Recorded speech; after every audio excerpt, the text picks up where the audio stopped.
and welcome back to Putting Down Roots. I'm Emma, Tom is behind the camera, and today we are so excited to show you around our permanent home on wheels, Betty. We've had her for a month now. She's been good to us, she's taken us up and down the South Island, and we are so excited to be able to show you around and give you a little peek of what it is that we live in 24/7.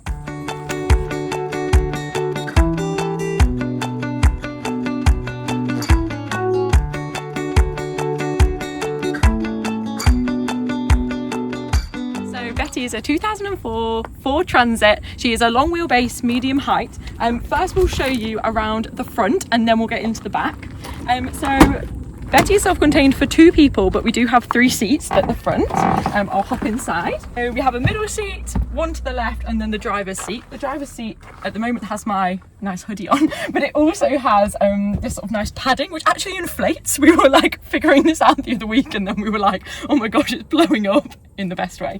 But it slides quite far back, to be honest. At first when we got her, we were a little bit worried that we actually wouldn't have enough leg room, because me and Tom both have vaguely long legs. A radio, but we hardly ever use it, to be honest. We mostly use our speaker to play the tunes when we're driving, and we also have our little companion, which Tom doesn't, I don't know that Tom likes Pooh being here all the time, but Pooh is there in all the shots when we're driving. So whenever I'm here like taking pictures of the amazing scenery, I've got Pooh's little head. So you might have seen in my previous video, I gave you a little tour around the batteries that are underneath the driver's seat. So we have both the main battery, so the start battery, and the leisure battery too. And we might actually show you the control panel in a little bit.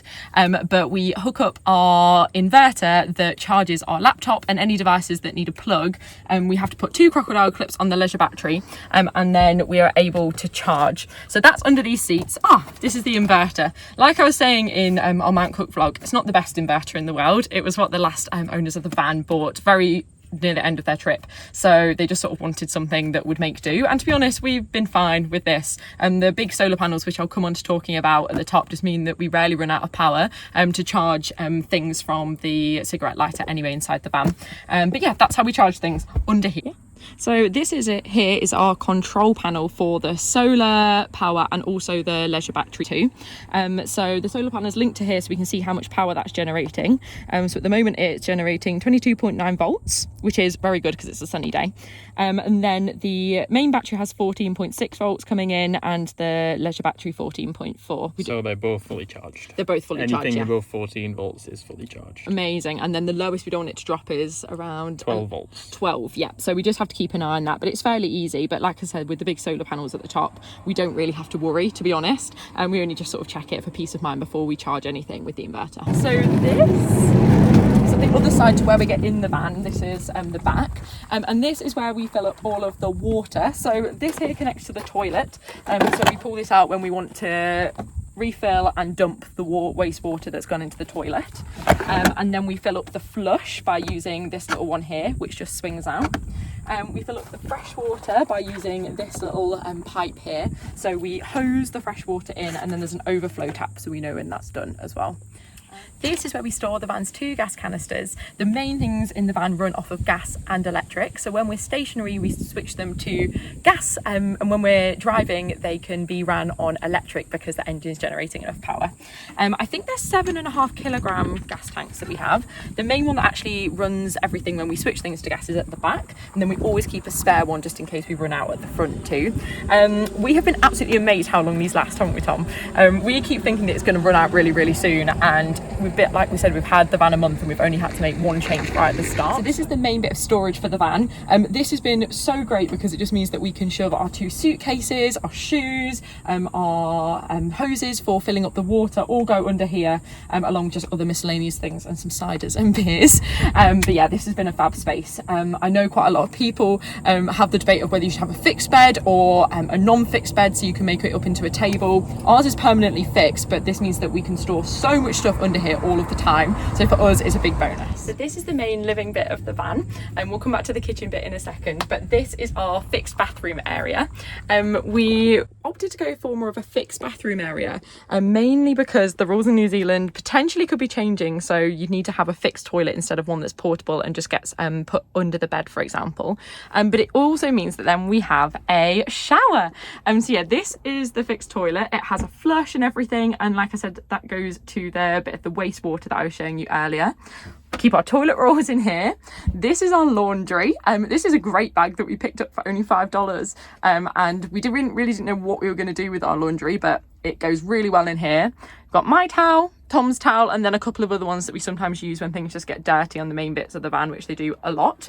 And then this bit is our hot shower. I know it's got a little cold tap there, but essentially when we're having a shower, what we do is flick on a valve in the gas tank, and then that means that we get hot or sort of more lukewarm warm water, to be honest, coming through.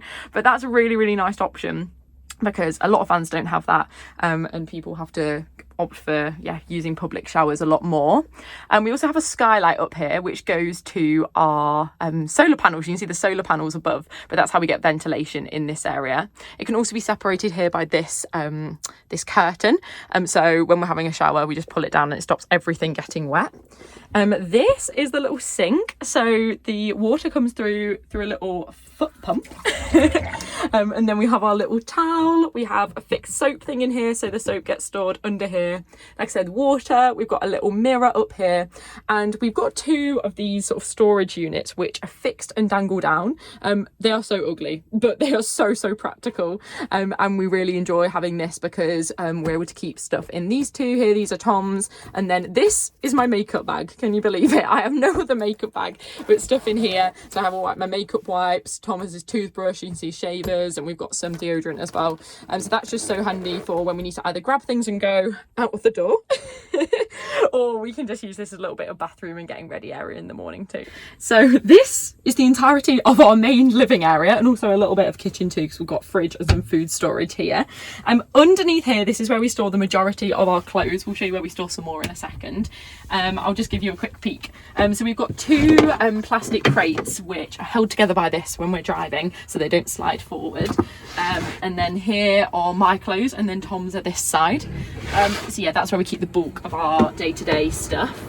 And then this is where we eat our dinners. We just chill here, and this is a really nice seating area. And here is the fridge. So like we said earlier, this is a gas and an electric fridge, so you can switch between actually whether it uses electricity, so you can plug it into a mains if you're at a house, so it just has a normal mains plug. So you can either use mains electricity, battery power, so like I said, we do that when we're driving, because it generates enough power to do that. And then we have it on gas currently at the moment. You can turn the temperature up and down here. So this is sort of like not using as much gas, so it's probably a bit warmer, and then this is cooler. And it's locked into place. We have a little lock here, so when we're driving again, it doesn't fling open. I need to unlock it actually. We've not gone in. But then this is the fridge, and it is huge, it's massive. Thought it was a little bit unnecessary at first, and to be honest we probably could get by with a bit of a smaller fridge. However, it's so good because it does just mean we don't have to think about how much fresh stuff we're buying, because we just know basically it will all fit in. And then here we lift up this little panel, and this is where we store most of our food. So this is sort of like cupboard, like pantry sort of stuff. So things like pasta, tins of things, we have breakfast things, lunch things, they all go in here. And this is a really big space. I think this is like a 50-litre crate. So again, like we can fit most of the food that we buy into here, or into these bits of storage, which we'll flip around and show you. So the food that's not stored under there, we store in here and in the drawers here. So this is our little kitchen area. I'll move out the way so you can sort of see. Maybe we'll go from left to right. So we have our 3 stove hob just here, a kettle, so this is how we boil our water, and then like I said, a full oven grill. And we really didn't expect to have an oven, even not a grill, but we did want some hobs. But this is so good at being fixed in. We've been cooking pies in here, we've been having good old pie and mash, and surprisingly it doesn't use as much gas as what we thought it would. So we're very chuffed to have this as a good addition to the van. Under here we just store things like plates and bowls and pans, our flasks, similarly to this one as well, with Tupperware in it too. Here we've got some of our other kitchen utensils that aren't knives and forks, so things like graters and sharp knives go in there. We've got our mugs and our wine glasses, very important, live in this drawer, and they fit in really neatly actually. We were actually saying yesterday like how chuffed we are, because I feel like we just hit the right spot of how many things that we chose to bring into the van, and they do, like we said, fit perfectly. So there you go, that lives in there. We've got our cleaning stuff down here, so like brooms and bin bags and sponges, so they live here. And the wastewater. And the wastewater, yes, so the sink connects straight down to here, so when we've used any water from the sink, it goes into there. And that's many litres. I actually don't know how big it is. Do you, Tom? I think it's 25. 25? Okay, 25. So one of our other favourite features about the kitchen area to the van is this pull-out chopping board. It just saves us space when we're preparing food, which means we can prep here and here, and then obviously cook things on the hob as well. Underneath we have our knives and forks, and then the one below is where we store dry foods like pasta and rice. Shimmy, shimmy, shimmy. Here is where we store our tech, so that's a really handy drawer that just fits everything in really nicely. And then this here is our bin. This bit here also stores some more bits of food. So we have our coffee, we have a couple of nice plants, some lavender and a succulent, have a nice candle, but we also have our washing up liquid, our olive oil, and also our squash as well. I will just show you on here, Tom. So up here is where we store our other pieces of clothes, like I was saying. So we've got some coats, we also have our, just tucked around the back here, I won't get it out, but we have our DIY box, so that has things like tools in, that's just good for the general maintenance of the van. This is how we dry our clothes. We have sort of one of these hanging up washing lines that we sometimes put into the bathroom area, but also sometimes outside if it's sunny. And then we have our pants and socks, both for Tom and I, in 2 crates just here and here. These wooden things are really, really clever. Again, I won't get them out, but these are what slot into these holes just here. So when we're driving, the drawers don't open. And then up here is our switch panel. So the switch panel controls the electrical current that goes to all of the devices and appliances around the van. So you see here we've got a gas alarm, which is just here. And apparently this is actually a really good gas alarm. So he's not cut corners, the person who built this, on giving us a really good one. So we do feel safe all the time when we're cooking. Cooker ignition, lights. We have an extractor fan, which is very loud, and we use that when we're having a shower or just need to get more airflow. Water pump, so that's how we control when the water is pumped through into this tap. And then the fridge, which stays on all of the time, because like I said, it's either from electric or it's from the gas. And then up here is the final bit of storage, which the last people actually didn't have up a lot of the time, but the owner did try and make it look a little bit pretty, because it was just this like white plastic holder here, but it's sort of another shelf area with some macrame on it, and that's where we keep all of, well, my coffees, and then other spices and herbs and condiments stay up here as well. So I think that is it for the kitchen area. Oh, we also put this light up here because one thing we realised quite quickly after we moved into the van was that there wasn't really enough light when we were cooking in the dark that's coming to this area, because the main lights are behind me near the bed. So we just got this strip stick-on battery powered LED light here, which you can actually turn and position depending where you want it to be facing, but we always just have it sort of permanently down so we can see what we're cooking on the hob. So we're not expecting that to last very long, but it does the job. It's not super powerful, but it does just mean we get a bit of extra light when we're preparing and cooking food. And then the sink bit is really good as well, because we have a little draining board here. So the final bit of the tour is this sort of bed area here. Like we said, this is a fixed bed, and it means that we don't have another living area. It's literally just this, but we actually really enjoy it. Like we were saying, we have storage then underneath it all of the time, and it means that when we want to have a chill in the middle of the day or roll into bed at night, it's already just made up for us. It's a double-sized bed. We've got Mickey on it, of course we do, and then we have 4 lights that are positioned in all 4 corners of the bed as well. They turn on and off by these sort of like turny switches here, so each individually we can control them. And then we each have our own little bedside table sort of storage areas for our books and our notebooks. We keep a journal when we're out here, so these are in these 2 areas here. And we also have some fairy lights going all the way around too. And one of our proudest things we probably did to this van before we actually went on the road was to build our own curtains. If you watch that vlog, you'll probably have seen me like sizing them up and us installing them. But these are like sort of little curtains / blinds that we made ourselves. We just got some blackout material and cut them to size. Did these little don't know, grips?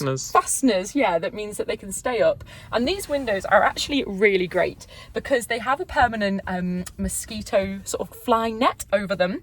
So we can unlock them down here And then you have a little winder here, which means that they can go as far out as you want just to get a little bit of ventilation in, which I imagine will be really helpful for the summer days that we've not had yet.